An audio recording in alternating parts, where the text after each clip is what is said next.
Halo, apa kabar? Semoga kalian semua dalam keadaan baik dan sehat. Perkenalkan, nama saya Rosario Elizabeth Katarina, mahasiswi semester 4 Sekolah Tinggi Pastoral Atmareksa ND. Nah, teman-teman yang terkasih dalam Kristus, ketika mengikuti perayaan Ekaristi, tentu kita melihat berbagai macam gerakan tubuh dalam setiap ritus. Nah, gerakan tubuh ini memiliki makna dan artinya masing-masing. Oleh karena itu, saya ingin mengajak teman-teman semua untuk mengetahui apa saja arti dan makna dari gerakan tubuh tersebut. Nah, gerakan tubuh ini tergolong dalam simbol-simbol liturgi, yaitu tata tubuh atau gestikulasi tubuh dalam liturgi pada saat perayaan Ekaristi. Mari kita simak bersama-sama. Berjalan. Sebagai sebuah simbol liturgis, berjalan diartikan sebagai ungkapan ziarah atau perjalanan iman umat beriman menuju tanah air surgawi, yaitu rumah Bapa. Selain itu, berjalan juga dimaknai sebagai ungkapan lahiriah yang menggambarkan kesiapan batin umat dalam menanggapi tawaran kasih karunia Allah di dalam sebuah perayaan liturgi.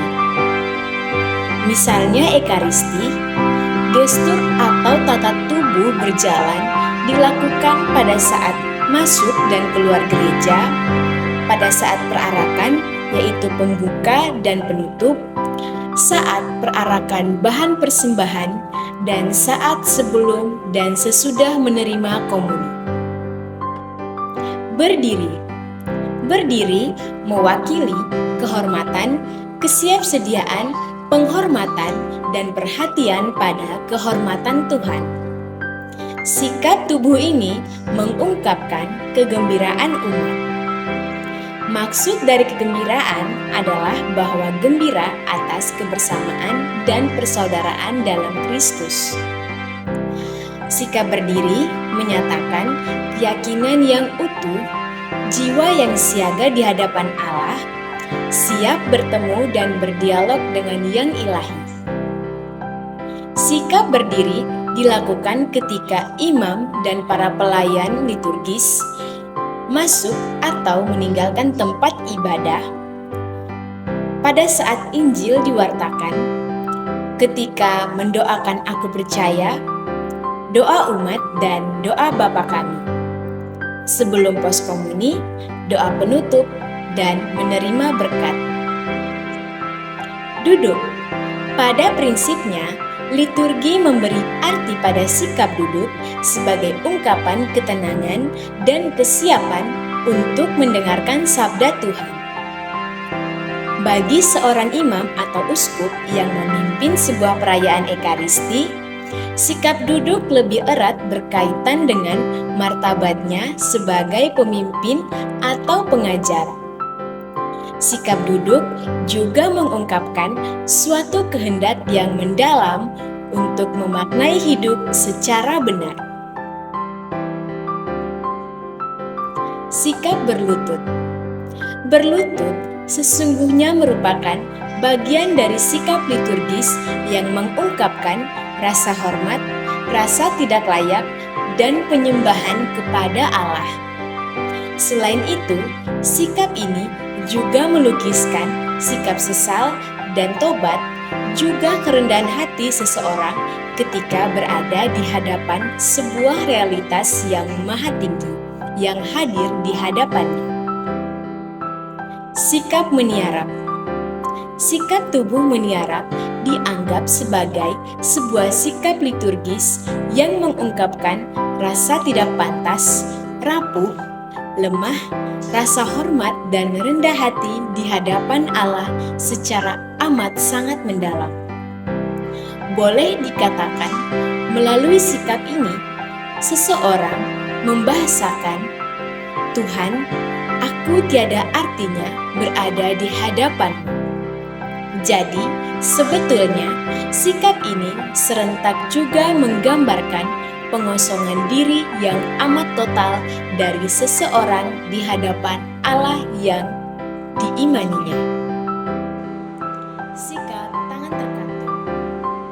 Secara liturgis, sikap tubuh ini menjadi simbol perjumpaan antara Allah dan manusia. Di dalam perjumpaan itu, manusia menyatakan hormat, permohonan, kesiapsediaan, keterbukaan, ketakberdayaan, kemiskinan, pengosongan diri, dan penyerahan dirinya kepada Allah. Penumpangan tangan.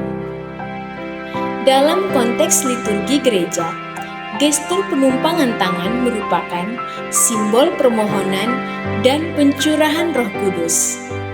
Selain itu, sikap ini juga menggambarkan perlimpahan kuasa atau wewenang kepemimpinan untuk menjadi imam, yaitu menguduskan, sebagai raja, yaitu memimpin dan menggembalakan, dan sebagai nabi, yaitu mengajar dan mewartakan.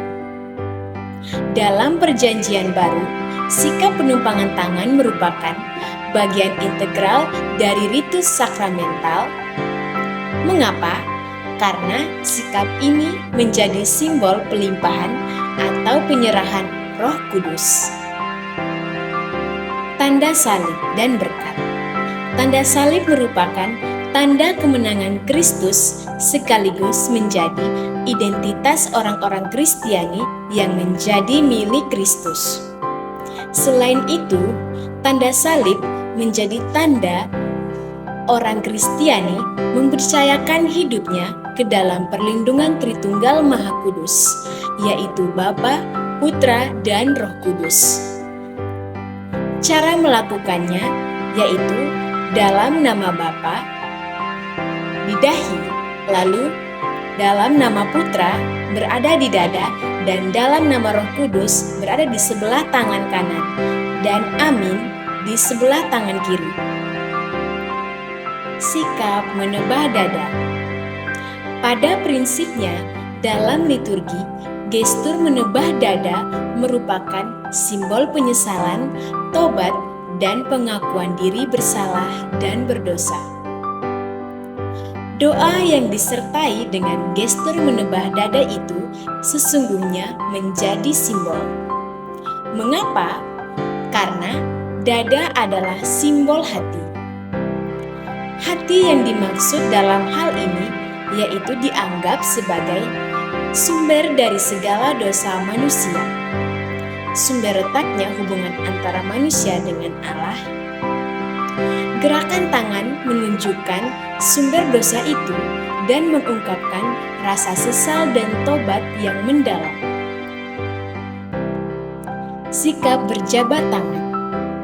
Berjabat tangan yang sekaligus mengungkapkan damai dan persaudaraan. Nah, teman-teman, itu dia tata tubuh atau gestikulasi tubuh dalam liturgi pada saat perayaan Ekaristi.